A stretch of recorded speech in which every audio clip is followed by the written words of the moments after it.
Thank you for clicking on this Smashy Smashy Eggman movie reviews and more. I'm spending the day at the cinema because I've had a long week and this seemed like a good idea. It means a lot of reviews are going to come out, possibly together. I'm not really sure how good my ability to upload is going to be, but I'm seeing 3 films today.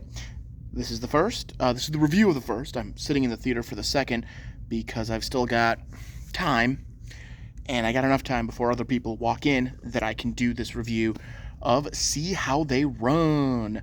This is a whodunit. I had actually not seen any information on it before before I just decided to see it. I like Sam Rockwell. I think he's a really good actor, and I just wanted to check it out. So I did. It was the first movie I saw today, and yeah, it was fine. I don't know. It takes place during the original run of Agatha Christie's play The Mousetrap, which it's an Agatha Christie play. It's a murder mystery. And basically, during the 100th performance's party, the person who's been hired to direct the film adaptation of The Mousetrap is murdered after basically pissing off half of the people at the party. Adrian Brody plays the dead man. Sam Rockwell, the only other actor of name I recognized in this movie. The cast did fine, though. They were all good actors. It's just Sam Rockwell and Adrian Brody are the only ones I knew by name. Sam Rockwell shows up as the detective and begins to investigate the murder of Adrian Brody. He tries to shut down the theater, but he gets politicked from not being able to do that. And he begins his investigation looking into the director, his life, and who might have killed him. This movie suffers from trying to be too much like Agatha Christie to really get it right. Because you have all the normal characters, and you get the "this is why they might have wanted to kill him" moments, but you're lacking like the depth of these people. You don't care about any of these people. You don't care about their motives, and you just kind of want the movie to get going. And it uses flashback as a way to show even more of how Adrian Brody may have led to wanting them to make these people want to kill him. Which again, it works. It's fine. It's a fine procedure to use flashback. It works in stuff like Knives Out. It worked good there. It doesn't work so well in this movie, and it doesn't help that they point out these tropes using the writer of the movie, the person who's supposed to be adapting The Mousetrap into a movie.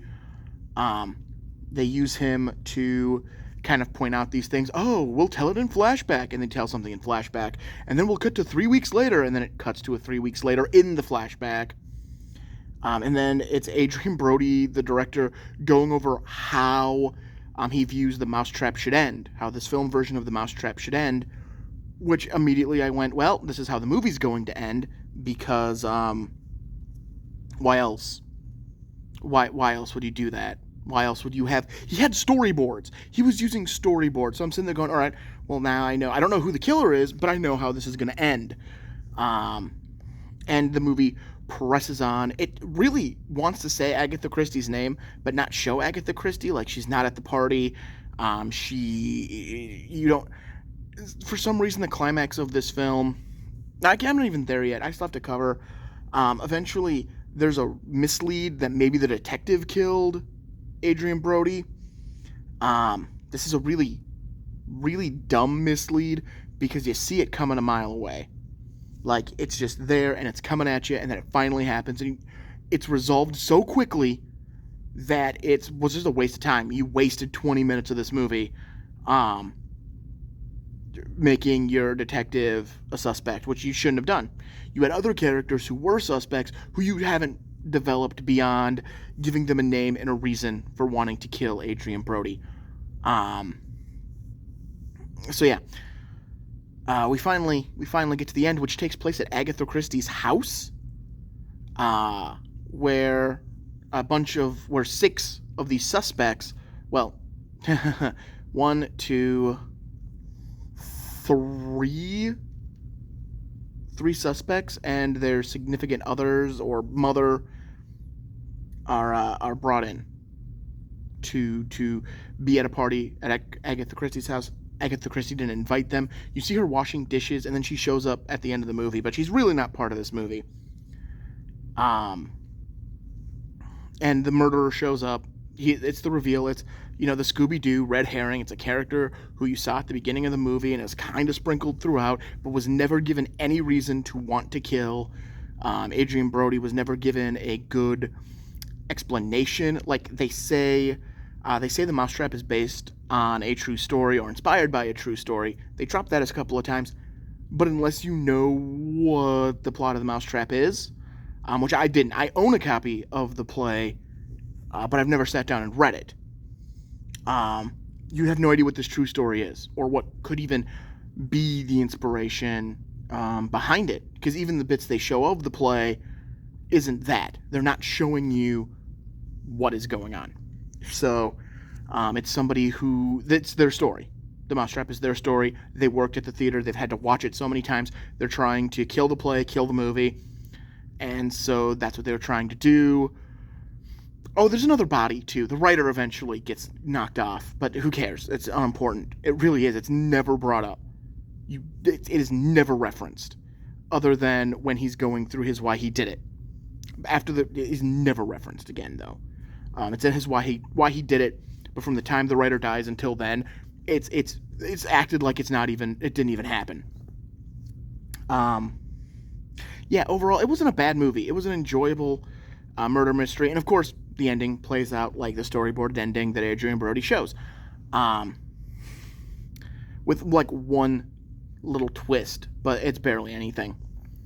But yeah, it's a fine movie. I don't recommend running out to the cinema to see it.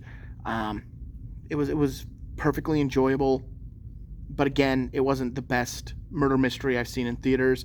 It's not the best murder mystery I've seen this year. Death on the Nile is a much better murder mystery than See How They Run. But yeah, overall, we'll see. We'll see how it goes. I still got 2 more movies that I'm going to check out today, so we'll find out. We'll see where things land. I have a strong feeling this is going to be... I feel like I'm going to progress, and I'm going to enjoy each movie better. But the next 2 movies I'm watching are sequels to movies I enjoy, and I enjoy...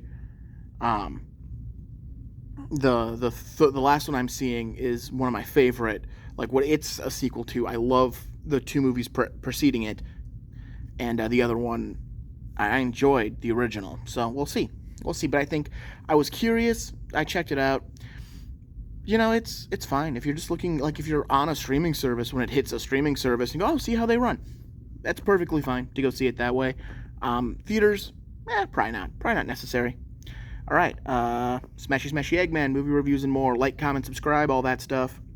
And, of course, I'll be dropping videos throughout the day. Again, this might all happen real quick, because I'm not sure the theater has Wi-Fi, but we'll see how good of Wi-Fi it has if I can upload a video to YouTube using it. Otherwise, this one and the next one are waiting until I get home and are going to be uploading while I'm filming the 3rd review, because I'll do that one at home, since I'll be at home.